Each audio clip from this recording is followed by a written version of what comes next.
Gloria al Señor, que el Señor les bendiga a todos, hermanos. ¿Qué tal? ¿Cómo están? Bien, va, no podemos estar mejor. Con problemas y todo, porque siempre van a haber problemas. No somos escapistas, ¿verdad? No somos que neguemos la realidad. Pero precisamente esa es la ventaja del cristiano, que tiene donde llevar sus problemas. Mientras la gente los está ahí refriendo, ¿verdad? Nosotros los cristianos tenemos esa gran promesa, y es: vengan a mí los que están cansados y los que están cargados, que yo los haré descansar. Así es que hemos venido aquí a descansar en el Señor y a aprender de su palabra y a aprender todas las promesas que hay, y siguiendo siempre en el tema de la expansión del Evangelio, que ese es el tema central del libro de los Hechos. Usted recuerda que hemos venido paso a paso y hemos visto, y alguien me quisiera decir dos cosas que se caracterizan en lo que hemos estudiado. Dos cosas. Primero, no es cierto que la conversión masiva de la gente, pero el primer discurso de Pedro, ¿verdad? Después del aposento alto, el Espíritu Santo los llena, hablan en lenguas y se lanzan a hacer la obra que Dios les dijo, ¿verdad? Ir y predicar el Evangelio a todas las naciones, bautizándolos en el nombre del Padre, del Hijo y del Espíritu Santo, e enseñándoles las cosas que yo he hablado. Después, solo dos cosas pasan. ¿Qué pasa después de la conversión? ¿O qué pasa siempre cuando hay conversión en algún lugar? Vamos a ver, ¿qué es lo que pasa? ¿Qué vimos la semana pasada? Los tenían en un volado que se llamaba Cepo, ¿verdad? Hasta Chacón aquí nos dio una demostración de tortura, ¿verdad? Y otras veces donde han estado presos, y otras veces han sido apaleados, otras veces han sido perseguidos. Entonces, parece ser que la predicación del Evangelio va junto con la persecución. Siempre. Si no hay persecución, quizás uno diría: estoy predicando el Evangelio. Y le digo esto porque ahorita hay muchas iglesias que no tienen persecución. Al contrario, se han vuelto, bueno, yo tengo una gran curiosidad algún día, y Dios me permite, quiero ir por lo menos a ver afuera de esta iglesia que está en Manhattan, Nueva York, Hillsong. 6 cultos el día domingo, hermano.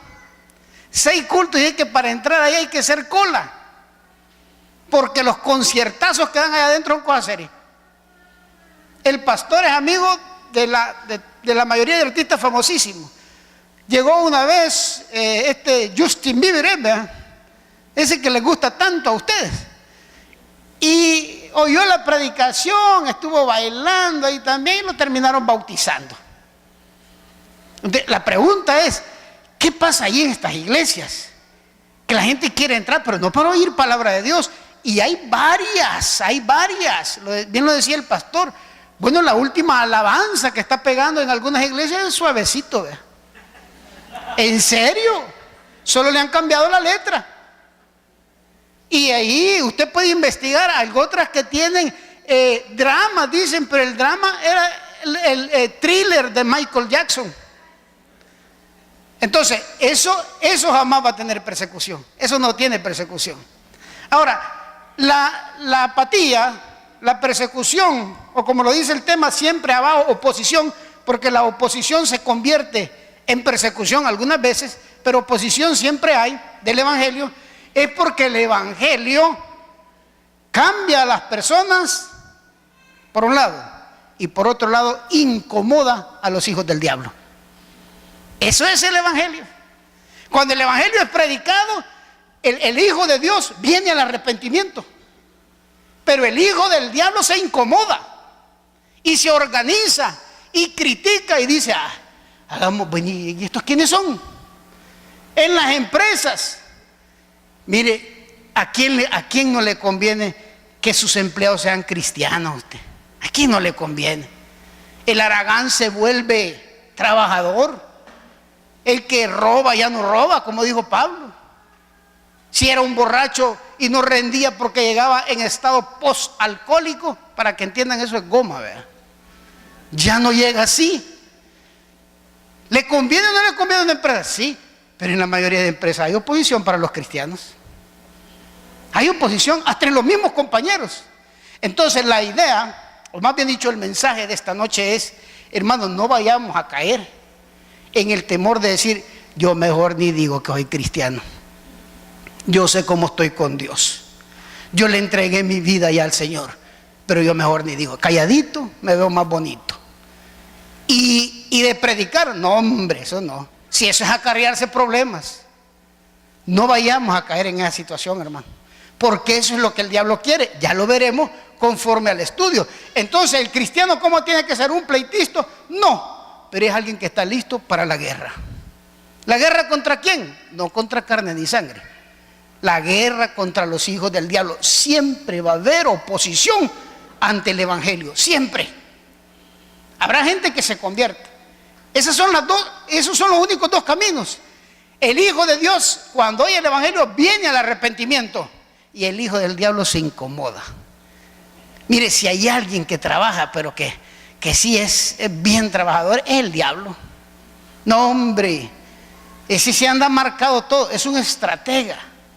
Tiene huéspedes de maldades en la realidad, tiene varios niveles en su ejército. Y cuando ve, por ejemplo, ve un cristiano que es un apasionado hombre para hablar de Dios, que es un hombre que con su ejemplo dice, al llegar aquí al colegio, a la empresa, donde llegue, va a empezar a fermentar en el buen sentido, porque el reino de Dios es como levadura también, que fermenta la masa, un poquito. Entonces entra ahí y en la hora de almuerzo ya va a empezar a hablar a sus amigos. A la hora del cafecito va a empezar a hablar. Cuando vean algo que no entiende, él dice, no, eso tiene que pasar. Estamos en los últimos días. Y va a empezar a hablar y va a empezar a convencer a los demás. Eso no le conviene al diablo. Al diablo le convienen estas iglesias que han degenerado el evangelio. Esas le convienen. Para que la gente esté ahí y vaya ciegamente y dice, no, si yo soy cristiano, ya fui a adorar a Dios. A saber que Dios, el evangelio se ha degenerado de una forma, pero eso es parte de los tiempos finales. El apóstol dijo, van a tener comezón por oír, pero ¿por oír qué? ¿Palabra? No. Hasta Pedro se deslizó un poco y le dijo a Jesús, dura es tu palabra, suaviza el discurso. El sermón, Señor Jesús, está muy fuerte, la gente se va a ir. Y usted ya sabe cuál fue la respuesta de Jesús, ¿verdad? Si querés, andate vos también. Pero no vamos a cambiar el discurso. Entonces lo peor que se puede hacer en una iglesia es empezar a dar predicaciones que le gusten a todo el mundo. No, salimos bien motivados, soy un campeón, soy un ganador, Cristo me ha perdonado, salvo siempre, salvo, voy a pecar porque no hay problema. Eso es lo que quiere el diablo, precisamente. Y hoy vamos a ver, cuando veamos este pasaje, cómo el diablo utiliza a los hijos de él, el diablo, y cómo los hijos de Dios nos vamos a preparar para hacerle frente a eso. Usted no tenga miedo, hermano. Es más fuerte el que está dentro de nosotros que el que está fuera de nosotros. No se deje amedrentar nunca por los hijos del diablo. Encárelos, córtelos si es necesario. Mire, usted no tiene por qué andar gastando el tiempo en hablar con gente que lo que hace es burlarse de Dios, burlarse del Espíritu Santo, burlarse del Evangelio. ¡Ey, vení vos que sos aleluya! Vos vení, contanos cómo es. No. Mándelos por un tubo. Díganle, no, yo no pierdo el tiempo con los hijos del diablo. ¿Se acuerda lo que vimos en el pasaje anterior? Que el Espíritu Santo le decía a Pablo dónde tenía que predicar y dónde no. Entonces, ¿qué tenemos que hacer nosotros? Andar en el Espíritu, y el Señor nos va a decir, ahí va a hablar. Uno va a ver la oportunidad. Así que leamos el pasaje y oramos. Nos habíamos quedado en Hechos capítulo 17, a comenzar el 17. Vamos a ver Hechos 17 del 1 en adelante. Hoy son poquitos versículos, vamos a tratar de cubrirlos todos. Amén.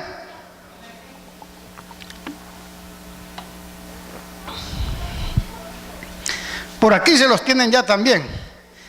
Usted debería aprovechar de marcar su Biblia, ya de que aquí nos ponen los textos, pero la Biblia aquí la marcando y poniéndole ahí algunos comentarios, ¿verdad?, que le recuerden a usted. Dice la palabra de Dios así: pasando por Anfípolis y Apolonia, llegaron a Tesalónica, donde había una sinagoga de los judíos. Y Pablo, como acostumbraba, fue a ellos. y por 3 días de reposo, o sea, 3 sábados, discutió con ellos, declarando y exponiendo por medio de las Escrituras que era necesario que el Cristo padeciese y resucitase de los muertos. Y que Jesús, a quien yo os anuncio, decía él, es el Cristo.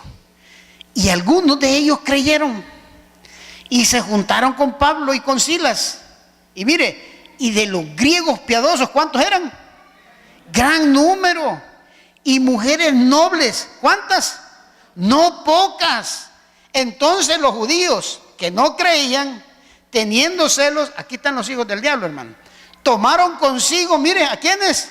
A algunos ociosos, hombres malos, y juntando una turba, alborotaron la ciudad y asaltando la casa de Jasón, procuraban sacarlo al pueblo, pero no hallándolos, trajeron a Jasón y a algunos hermanos ante las autoridades, gritando. Mire lo que gritaban estos ociosos, estos hijos del diablo: estos que trastornan el mundo entero también han venido acá, a los cuales Jasón ha recibido. Y todos estos, oiga, contravienen los decretos de César, diciendo que hay otro rey, Jesús, y alborotan al pueblo y a las autoridades de la ciudad. Oyendo estas cosas, pero obtenida la fianza de Jasón y de los demás, lo soltaron. Ok, oremos, hermanos. Padre, gracias, Señor, por tu palabra. Háblanos, por favor.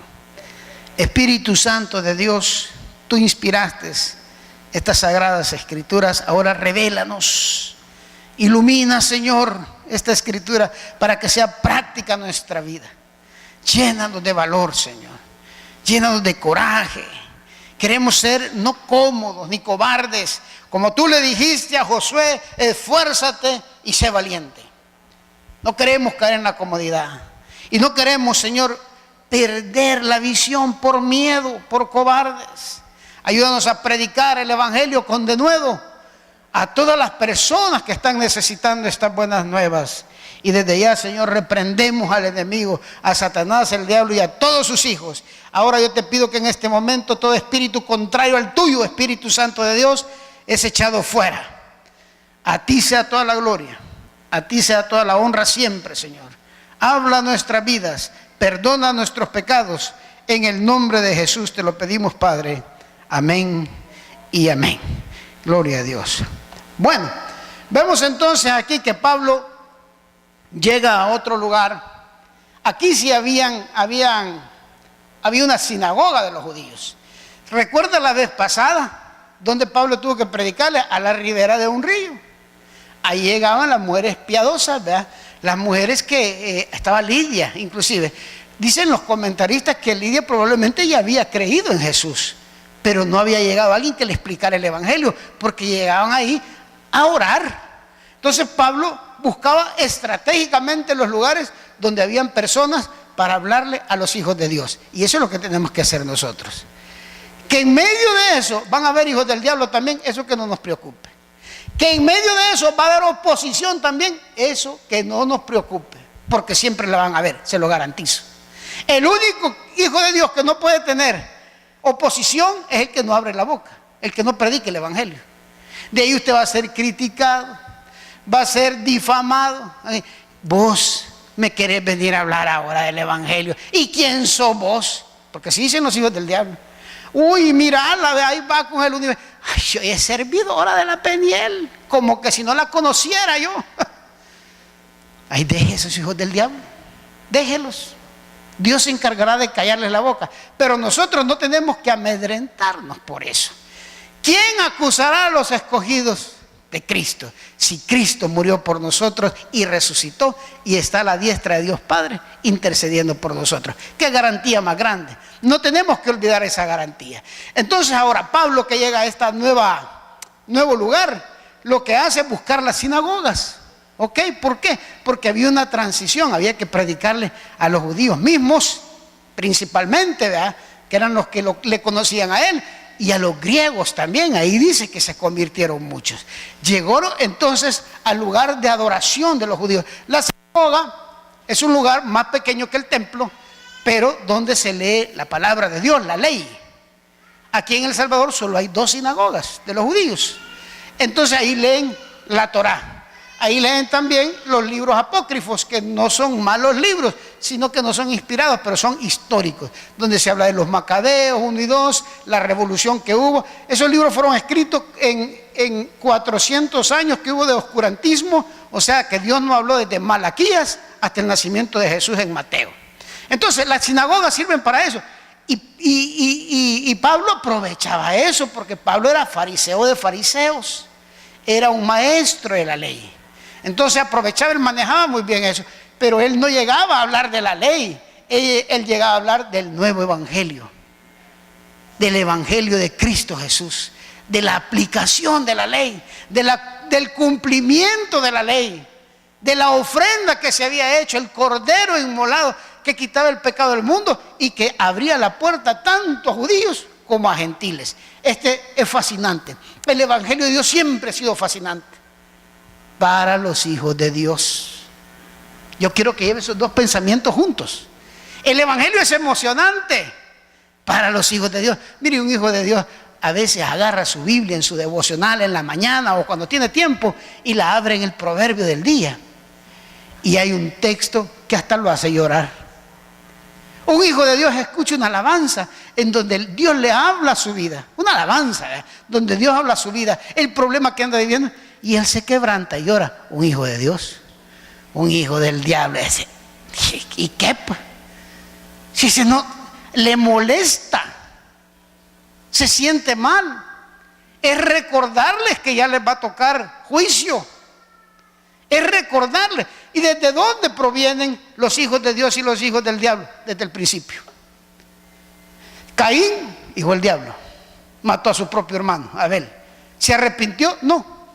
Enojado le salió a Dios cuando le preguntó: mira, ¿y tu hermano? ¿Y acaso yo soy el guardián de él? Pues, y si usted lee en el Génesis, se va a ver que ahí hay una descendencia de gente que se ha venido infiltrando.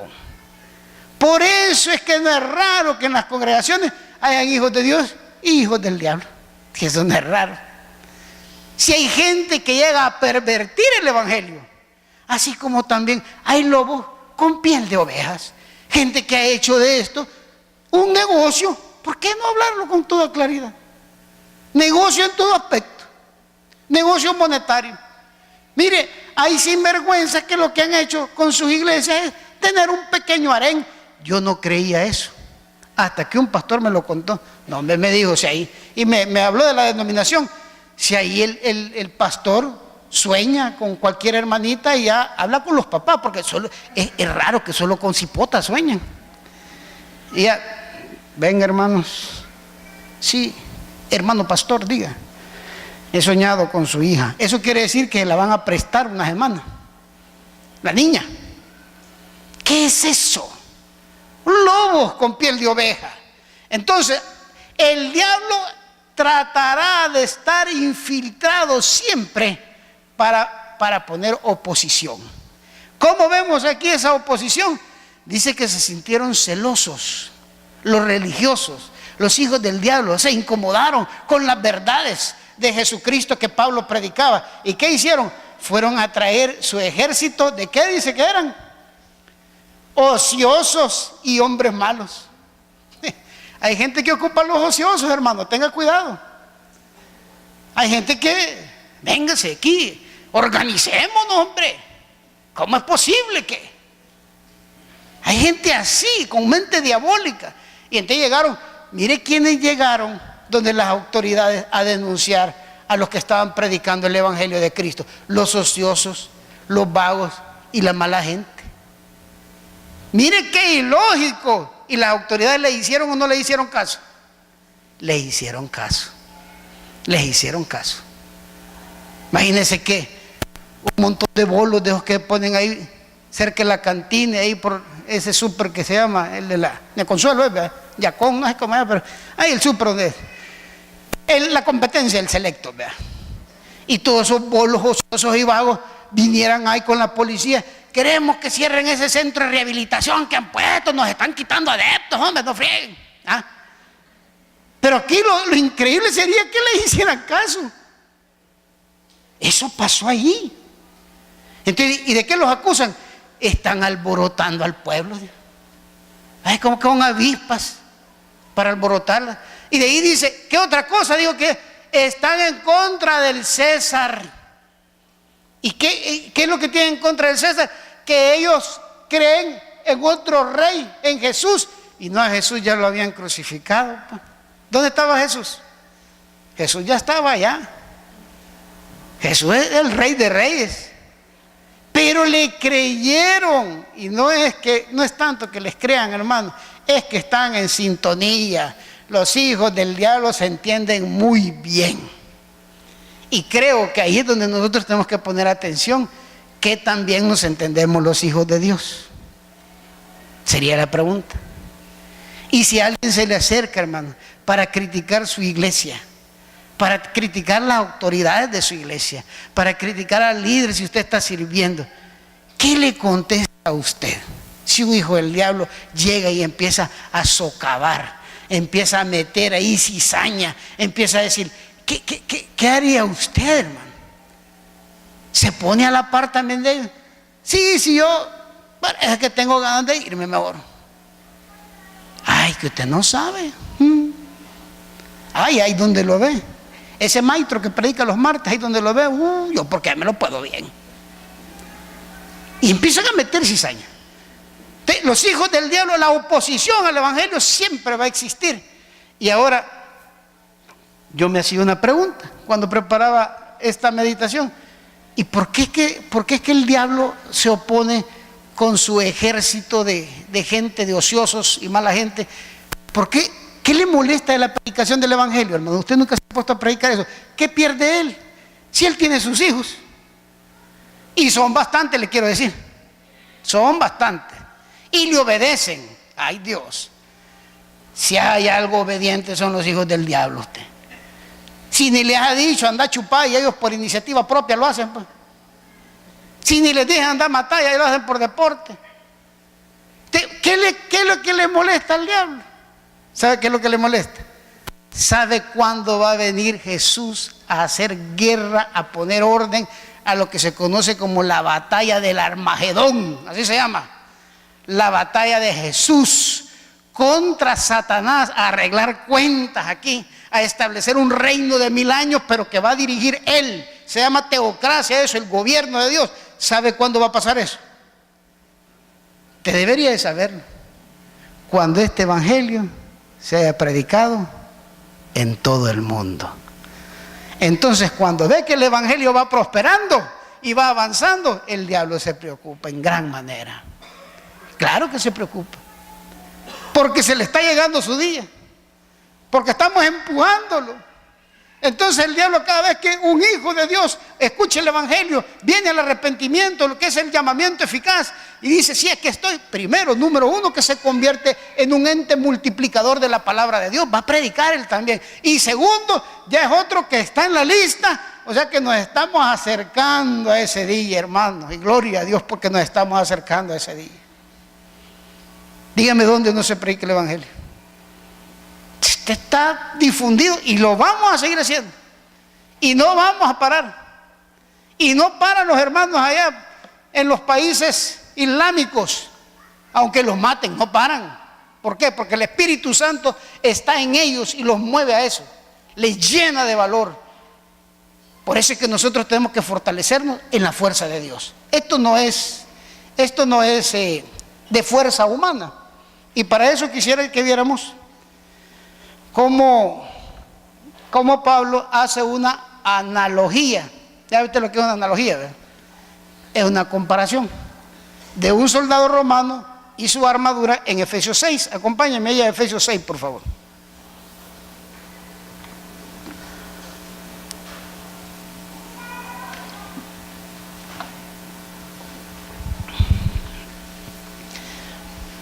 Efesios capítulo 6.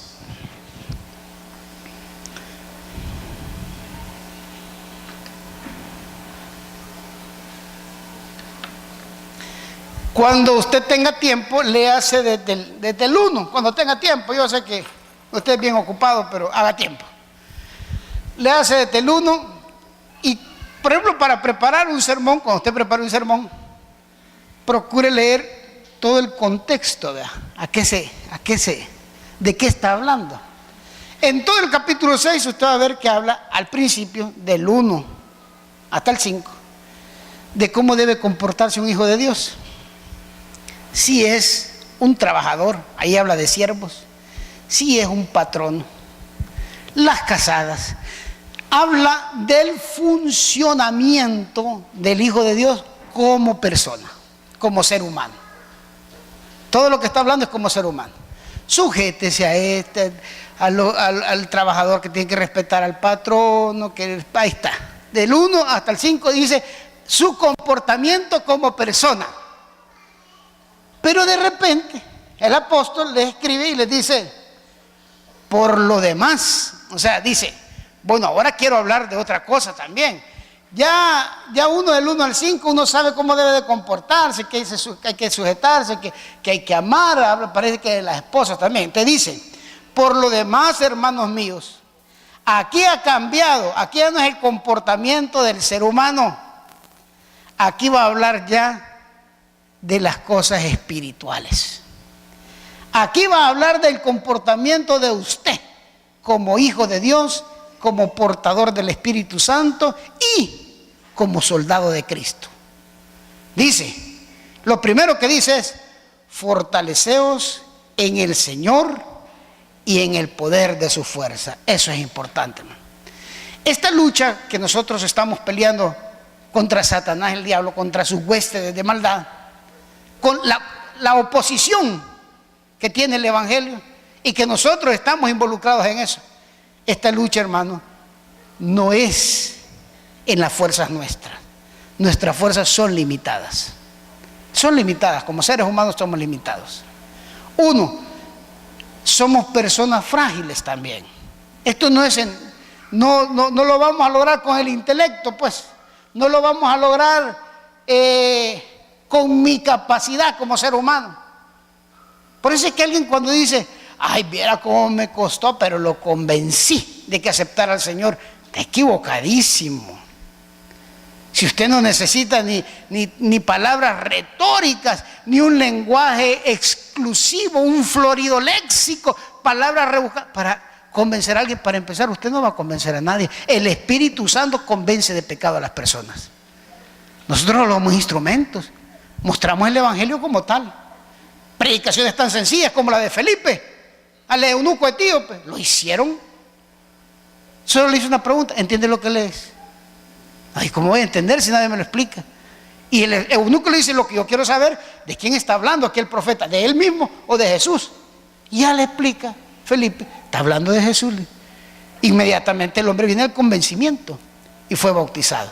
Entonces, lo primero, hermano, jamás tratemos de pelear esta batalla en nuestras fuerzas. Lo segundo, hay que equiparnos, vestidos de toda la armadura de Dios, para que podáis estar firmes contra las acechanzas del diablo, porque no tenemos lucha ni contra sangre ni contra carne. ¿Y entonces contra quién? Contra principados, contra potestades, contra los gobernadores de las tinieblas de este siglo, contra huestes espirituales de maldad. ¿A dónde? ¿Y qué son las regiones celestes, hermano?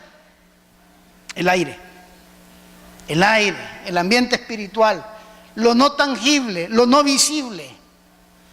Quienes han estado metidos en el ocultismo o en las drogas duras, puede ser esto, el crack, el LSD, que son alucinógenas, ellos saben lo que es entrar en estas regiones celestes. Mire, si por algo alguien se puede volver loco, es por ver el mundo espiritual, entrar en esa dimensión. No, yo recuerdo haber leído un libro de un misionero que lo invitaron a predicar en una cárcel de los Estados Unidos, y dice que pues el Señor le dijo que se sometiera a un ayuno largo. porque había gente allá adentro que había sido ya no adiestrada, que había recibido dirección de matarlo cuando entrara. Entonces que él tenía que ayunar. Y se sometió a ese ayuno el hombre, un hombre de Dios, y llegó, ¿verdad? Dice que lo primero cuando él entró es que sintió una oposición terrible, ¿verdad? Espiritual, claro, una cárcel, ¿verdad? Y dice que cuando él estaba predicando podía observar cómo los demonios subían por las paredes y recorrían toda la parte de arriba, como husmeando, viendo, eran como reptiles lo que él estaba haciendo. Pero él pudo salir sin que le pasara nada. Cuando uno ve eso, las regiones celestes, las huestes de maldad, hay diferentes niveles de demonios, hay diferentes. Y esto no lo estamos estudiando ahora para sentir temor, al contrario, para sentirnos bien, para fortalecernos en la fuerza. Primero, la lucha no es contra carne ni sangre. La gente que se opone al evangelio no son ellos, detrás de ellos está un demonio. La gente que se opone al evangelio. Y se va a seguir oponiendo. No agarre usted bronca con la persona, no. Usted sepa que la lucha no es contra carne y sangre. Luego, que son huestes de maldad, potestades, principados. La tercera parte de los ángeles del cielo obedecieron a Satanás y fueron expulsados junto con él. Y en el cielo hay diferentes niveles también. Por decir así, comienza con un ángel es un mensajero. ¿Para qué utiliza Dios a sus ángeles? Además de adorarle, sirven como mensajeros y como protectores también de los hijos de Dios. Eso está comprobadísimo, hermano. Hay mucha gente que ha recibido protección desde el cielo sin darse cuenta. Usted no se preocupe, Dios está a cargo de eso. Pero hay diferentes jerarquías también.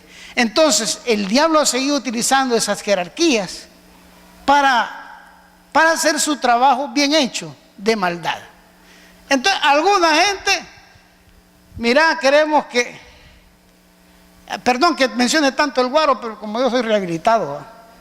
Mira, queremos que fulano de tal recaiga otra vez. Ay, ese es aguado. Mándale un diablito de estos chiquitos, decía, con solo que le enseñen el tapiz. Pero ¿qué sucede cuando se tienen que topar con el justo Job?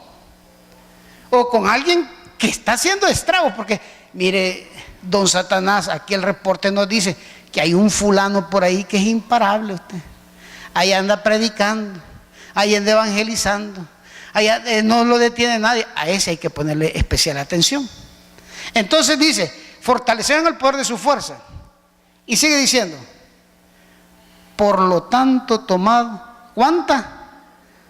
Toda la armadura de Dios para que podáis resistir en el día malo, y habiendo acabado todo, estad firmes. Aquí Dios nos da una garantía y nos aclara algo. Primero, hermano, hay que entender, esta lucha sí es constante, pero no es permanente. Está el día malo. Está el día en que el diablo va a buscar el momentito para meterse, para usar a su gente, para usar a sus soldados. Está ese día. Pero ¿qué dijo Jesucristo con respecto a ese día malo? ¿Qué dijo? Que resistid al diablo, ¿y qué dijo? Y él huirá de vosotros. ¿Cuándo fue el día malo de Jesucristo cuando era ser humano? ¿Cuándo fue el día malo? ¿Cuándo fue cuando el diablo dijo, ahorita es el momento, este es el día? Ese es el día malo. Cuando tenía 40 días de no comer ni beber agua, de ayunar. Él era ser humano, tenía mucha hambre. 1, 2, él iba a entregar el ayuno ese día, si después lo entrega, pues. Usted como ser humano, aquí va el momento, ahora es cuando. Sí, pero si sos el Hijo de Dios, ¿por qué va a aguantar tanta hambre? Ya estas piedras largas, mira, decirles que se hagan pan de caja integral. Aquí ando yo el jamón y el queso. Y una Coca-Cola bien helada. ¿Qué tal, Jesús? ¿Y qué le contestó Jesús? Escrito está, le dijo. Mire usted esto. Jesús, Dios mismo, se apoyó en la palabra de Dios. Eso se llama fortalecerse en la fuerza del Señor. Jesús recurrió a la palabra para resistir al diablo. Y dijo, no, es que no solo de pan vive el hombre, sino que de toda palabra que sale de Dios, la Biblia. Y ahí se lo va llevando. Y entonces el diablo tergiversa la palabra también. Le dice, mira, ¿y por qué no te tiras? Porque escrito está que te van a sostener los ángeles, que no te vas a golpear. Sí, pero escrito está también que no tentarás a Jehová tu Dios. Le dijo. Y mira, fíjate que a mí ahorita yo soy el presidente de todo el mundo. A estos que tengo aquí son títeres, ¿verdad? Algunos vivos, otros tontos, pero son títeres míos.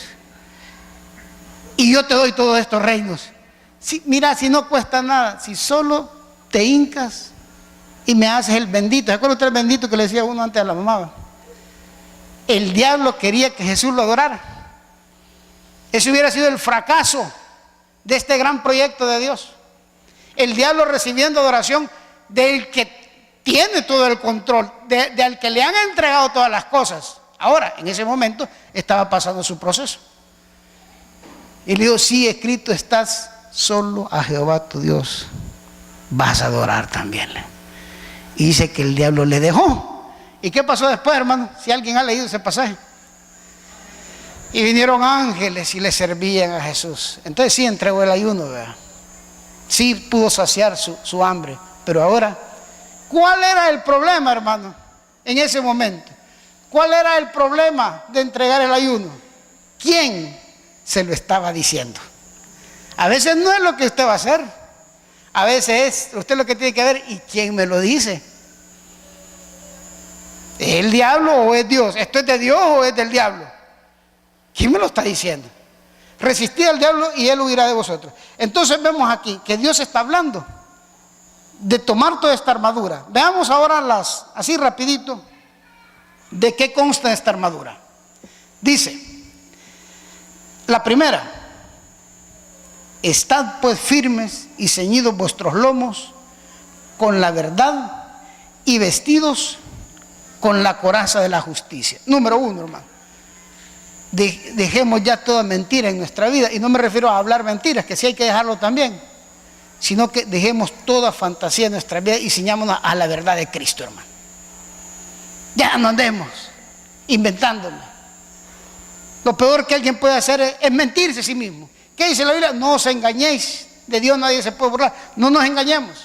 Y con respecto a la coraza, le quiero decir que la coraza en la armadura de un soldado romano era como un chalequito, la coraza de la justicia, y eso es lo que protegía, era el corazón. Pongámonos la coraza. Sobre toda cosa guardada, guarda tu corazón, porque ahí puede comenzar el odio o el amor. Ahí puede fraguarse muchas cosas. Entonces la coraza sirve para guardar. Luego después dice algo bien interesante, mire. Calzados los pies, ¿con qué? Con el apresto del evangelio de la paz. Dispuesto a caminar, dispuesto a llevar, que Dios nos lleve donde podamos predicar el evangelio. El apresto es estar listo siempre, estar dispuesto a predicar. Y sobre todo dice, tomad el escudo de la fe, con que podáis apagar todos los dardos de fuego del maligno. El escudo de la fe. Hermano, ¿de qué tamaño es su escudo? Su escudo es del tamaño que es su fe. ¿Sabe usted que el escudo del soldado romano cubría casi todo el cuerpo? Era un escudo pesado. ¿Cómo está nuestro escudo? Algunos andan como que la tapadera de la cacerola, la chiquita, la ruedita. Poquita fe. Le va a costar detener los dardos del maligno que son lanzados a nuestros pensamientos. Y dice, y tomad el yelmo de la salvación y la espada del Espíritu. Mire qué interesante eso. El yelmo de la salvación y la espada del Espíritu, que es la palabra de Dios. Ahora, el yelmo es el casco, así, la palabra aquí ya, es el casco, protege nuestra cabeza, pero dice el yelmo de la salvación. ¿Qué quiere decir? No permita nunca que el diablo ponga en duda su salvación. Jamás. Está protegida. Y luego la espada del Espíritu, que es la palabra, es el único elemento ofensivo que se menciona ahí. ¿Para qué sirve la palabra? Entonces, el arma, hermano. Lo demás nos cubre, nos cuida, nos protege, pero la palabra es el arma. ¿Y de qué le sirve un arma en sus manos si no la puede usar? ¿Qué tal que usted tuviera a su amigo ahí en el Estado Mayor, ¿ve? Y le dice, viera qué peligroso usted en la colonia? Si yo me lleva este fusil a R-15, ¿ve? Y lo agarra usted y este se lo tiro así como lanza, ¿o cómo es la cosa? Como un chero mío que le enseñaron una vez un revólver y lo agarró, es un experto en armas, decía él, y a donde le mete el cargador, dijo, un revólver, estaba preguntando dónde le metía el cargador. ¿Qué hace usted con un arma cuando no la puede usar? Nada, se puede matar usted mismo. Entonces, de nada servirá la palabra de Dios en nuestras manos si no la podemos usar. De los hipótesis, un día de estos los estaba vacilando en la clase de Biblia, les dijo, busquen ahí en Primera de Jerusalén, y todos dijeron a buscar. No, me dice Jerusalén, está la palabra Jerusalén, pero el libro no está. Y a usted le da risa porque lo hubiera buscado también, ¿va? Ahora terminemos con esto. ¿Qué tiene que hacer usted también, hermano? Orando en todo tiempo, con toda oración y súplica en el Espíritu, y velando en ello con toda perseverancia, y súplica mire por todos los que tiene que orar, por todos los santos. ¿Y qué más tiene que hacer? Y por mí, dijo Pablo, a fin de que abrir mi boca me sea dada palabra para dar a conocer con denuedo el ministerio del Evangelio. Yo oro antes de predicar, hermano, pero le tengo una buena nueva. Usted también tiene que orar antes de cada predicación, para que lo que se diga aquí sea lo que Dios quiere que se diga, para que lo que se diga aquí sea alimento para usted. Allá Dios sabrá si alguien no quiere predicar palabra de Dios, como sucede en otros lugares, como le he estado hablando. Dios tomará cartas en el asunto, pero usted es compromiso suyo también. Pablo dijo, oren por mí para que al hablar hable palabra de Dios con denuedo. Sin duda alguna, el Evangelio siempre tendrá oposición, pero eso no nos va a detener. Este Evangelio va a ser predicado a todas las naciones, y entonces vendrá el fin.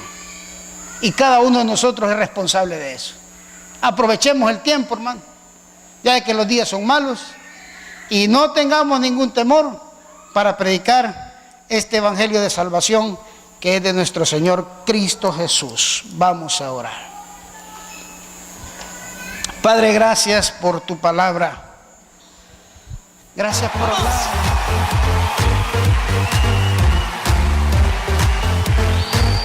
Dile a la persona que está junto a ti, exalta conmigo a Jesús. ¡Vamos! ¡Sí!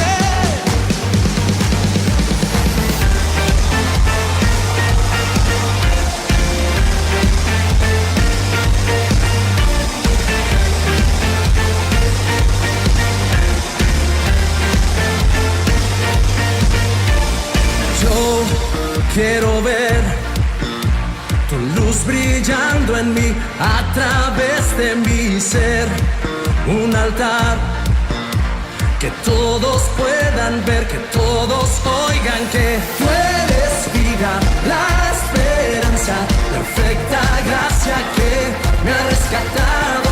Tú eres vida, la esperanza, perfecta gracia que me ha rescatado. Ya no vivo yo, Cristo vive en mí, barro quiero ser en tus manos. Ya no vivo yo, Cristo vive en mí.